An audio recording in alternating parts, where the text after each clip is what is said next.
नमस्कार, मैं आपका अभिनेता दोस्त मनोज मानव और आप देख रहे हैं खुलता आसमां का स्पेशल एक्सक्लूसिव इंटरव्यू सेगमेंट ताबड़तोड़।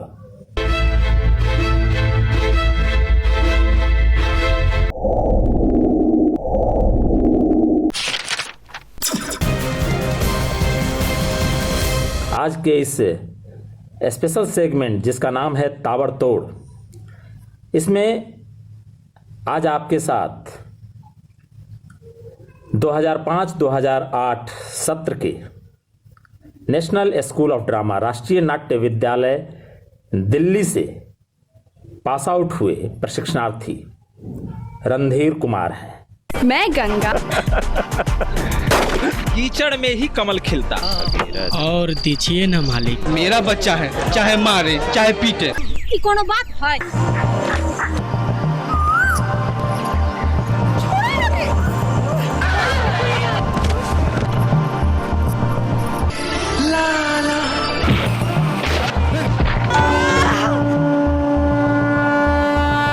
आपका जब राष्ट्रीय नाट्य विद्यालय में हुआ 2005 में 2005-08 सत्र के दौरान, आपको क्या लगता है कि जब आपका चयन हुआ तो आप जिस ग्रुप से थे उस ग्रुप में आपसे बेहतर भी लोग थे जिनका होना चाहिए था, पर आपका हो गया? पटना में बहुत लोग हैं। नहीं, मैं सिर्फ और सिर्फ आपके ग्रुप की बात कर रहा हूँ रणधीर जी। नहीं, जिस ग्रुप में थे लगभग सारे लोग चले गए थे। जो हम लोग मेरी शुरुआत विजय भाई के साथ है, पंकज त्रिपाठी। मैं ये बोल रहा हूँ, मेरा मतलब ये है कि 2005 में जब आपका एनएसडी हुआ, उस समय आपसे बेहतर विकल्प कोई था जिससे आपकी प्रतिस्पर्धात्मक दौड़ भी थी? प्रतिद्वंदी तो नहीं थे क्योंकि हम लोग कभी नहीं, लेकिन हाँ मेरे से ज्यादा टैलेंटेड था शशि, था मेरे से ज्यादा टैलेंटेड, जो काफी लेट एनएसडी किया, शशि भूषण, जिनका डेथ हो गया। वो भी एनएसडी गैक है 2009 में। तो इसे क्या एनएसडी की अक्षमता समझी जानी चाहिए? नहीं, अक्षमता नहीं चाहिए। क्या होता है, मैं आपको किसी एग्जाम इंटरव्यू की मैं बात बताता हूँ। क्या होता है, आपके पास क्या होता है, 5 मिनट का टाइम होता है, ठीक होता है। कभी कभी क्या होता है, बहुत टैलेंटेड आदमी ना अंदर जाकर के इतना नर्वस हो जाता है कि उसे कुछ हो नहीं पाता है, जिसके चक्कर में ये होता है कि उसका टैलेंट खत्म नहीं होता है। लेकिन वहां जो 10 लोग देखने वाले, जिनको सिर्फ 5 ही मिनट देखना है और उसमें तय करना है, तो जो सामने दिखता है उसके हिसाब से चीजें तय हो जाती। फिर तो आपके हिसाब से मनोज बाजपेयी भी, जिन्हें 4 बार शायद, लेकिन मनोज बाजपेयी से ज्यादा तो टैलेंटेड नहीं है, शाहरुख से ज्यादा टैलेंटेड नहीं है, लेकिन तो 5 मिनट का खेल है। और मैं ये भी मानता हूँ कि थोड़ा वो टाइम में ना आपका किस्मत भी साथ देता है। किस्मत पर भी यकीन करते हैं? एकदम मैं करता हूँ। एक आप पर बड़ा ही संगीन आरोप है और मुझे उम्मीद है कि आप इसके जवाब बहुत ही पॉजिटिवली देंगे। अब क्या कीजिएगा, मैं तो बदनाम हूँ सीधा और सपाट बात करने के लिए, सवाल पूछने के लिए। कितने लोग मुझसे नाराज हो जाते हैं, हो सकता है आप भी मुझसे नाराज हो जाएं। जैसा कि आपने अपने गुरु का नाम लिया, विजय कुमार जी का। विजय कुमार जी के बारे में एक चर्चा रही है जो आज भी लोग करते हैं कि एक समय में राष्ट्रीय नाट्य विद्यालय के एक निदेशक थे जिनके साथ उनके बड़े गाढ़े संबंध थे। इस वजह से उनके ग्रुप के सारे बच्चों का, जिसे वो चाहते थे, जो उनका सानिध्य में था, उन सब का उन्होंने एनएसडी में करा दिया। अच्छा देखिए, विजय कुमार जी के काल में जिसका एनएसडी हुआ, ठीक है, विजय कुमार जी के ग्रुप, मैं वो सारे नाम बता देता हूँ, आप बता दीजिए। हाँ, ये हो सकता है कि उस लेवल पे कोई और भी बंदा होगा जिसका नहीं हुआ होगा। मैं जानता हूँ पटना के, मैं ऐसे 10 नाम बता सकता हूँ, जिसमें सबसे ज्यादा मुझे जो आज भी दुख है एक बंदे के लिए, वो राजू मिश्रा है। बदकिस्मती है राजू मिश्रा जी का, जो वो एनएसडी में नहीं जा पाए, लेकिन वो मोस्ट टैलेंटेड गाय है। लेकिन खैर वो एक टाइमिंग फैक्टर भी होता है। विजय कुमार जी के काल में 5 लोग हैं एनएसडी मंच आर्ट ग्रुप से। पहला पंकज त्रिपाठी, आप कह दीजिए कि वो डिजर्व नहीं करता था पटना रंगमंच में। दूसरा, पुंज प्रकाश जी मंच में भी कर रहे थे और संजय जी के साथ भी कर रहे थे लगातार, लेकिन वो पूरे के पूरे तरह से मंच में कर रहे थे। मैं और शशि, सॉरी 5 मैंने कहा, ये 4 लोग ही थे एनएसडी।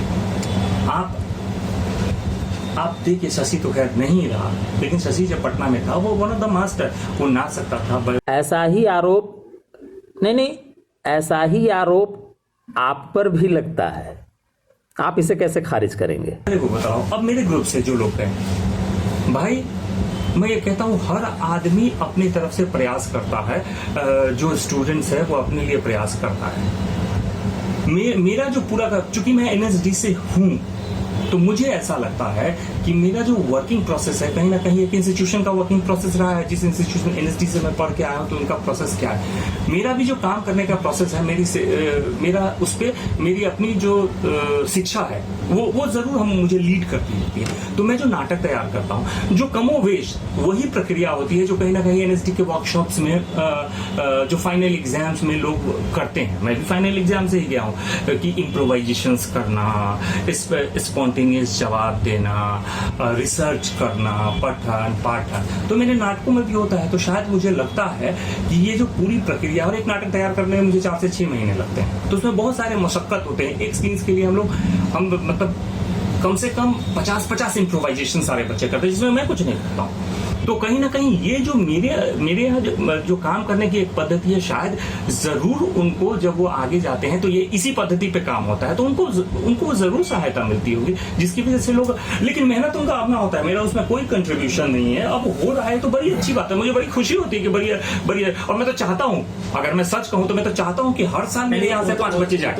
बिल्कुल, वो तो हर कोई चाहेगा, लेकिन आपकी बातों से ऐसा लगता है कि नेशनल स्कूल ऑफ ड्रामा, राष्ट्रीय नाट्य विद्यालय एनएसडी, ट्रेंड लोगों को ही ट्रेंड करता है शायद, जबकि वो एक प्रशिक्षणालय है। वो 3 साल का वक्फा होता है।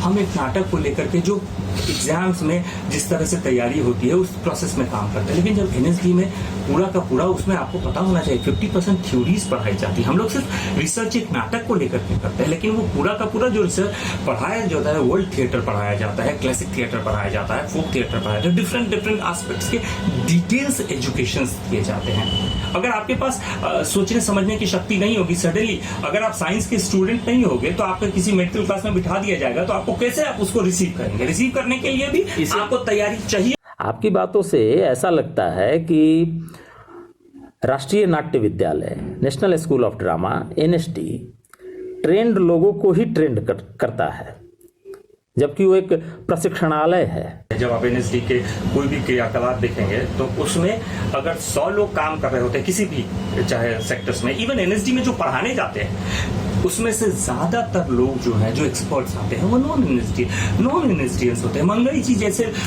जैसे लोग आकर के हैं जो इतने बड़े, और देखिए पूरा जो देश का थिएटर है वो एनएसडी की वजह से नहीं जाना जाता है, आपको जानना चाहिए। शायद इसीलिए एनएसडी एलुमिनी के जो ग्रुप हैं, जो ऑर्गेनाइजेशंस हैं, उसके जो थिएटर एक्टिविस्ट हैं, उसको एनएसडी कुछ ज्यादा ही तवज्जो देती है। थिएटर सिर्फ एनएसडी से ही है, ये हमारा भ्रम, यही तो एक भ्रम है कि थिएटर सिर्फ एनएसडी की वजह से है, जबकि एनएसडी नहीं, ये भ्रम नहीं है।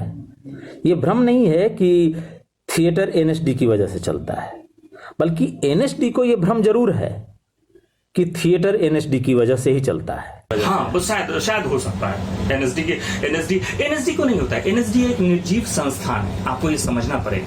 वो एक संस्थान है, जो उसके मुखिया होते हैं, जो उसके अगवा होते हैं, शायद एक आध लोगों को भ्रम हो जाता है कि जैसे प्रॉब्लम उसका नहीं, प्रॉब्लम कुर्सी का होता है, जो कुर्सी पे बैठा है। रणधीर जी, अभी वर्तमान संदर्भ में अगर हम बात करें, आपसे जुड़ता हुआ, अभी आप एक बहुत बड़े विवाद के घेरे में हैं।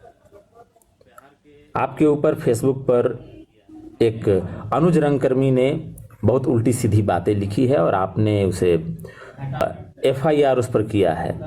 एफआईआर नहीं है, वो लीगल नोटिस। जब मंडी थिएटर में जो लाइव परिचर्चा चल रही थी, जिसमें आप थे, पुंज प्रकाश संजय उपाध्याय सर थे, हाँ, दिल्ली से मुन्ना पांडे। इन तमाम लोगों की जो परिचर्चा चल रही थी, काफ़ी स्तरीय परिचर्चा थी वो,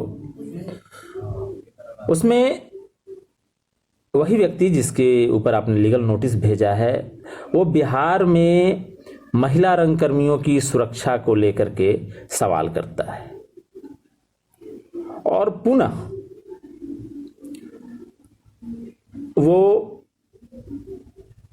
दूसरे दिन फेसबुक पर आपके ऊपर इस तरह के आरोप, आपका नाम लेकर के खुलेआम लिखता है, जबकि उस दिन जो प्रेमचंद रंगशाला में आपके साथ जिन लोगों के साथ थोड़ा सा मतलब हॉट टॉक हुआ था, जिन लोगों ने आपको कुछ ब्लेम किया था और आपके सामने आने पर फिर उन लोगों ने बड़ा डिफेंसिव मोड में अपने आप को लाया, लेकिन जिसने आरोप लगाया वो उस समय वहां उपस्थित नहीं था। लेकिन उस दिन रंगशाला में क्या हुआ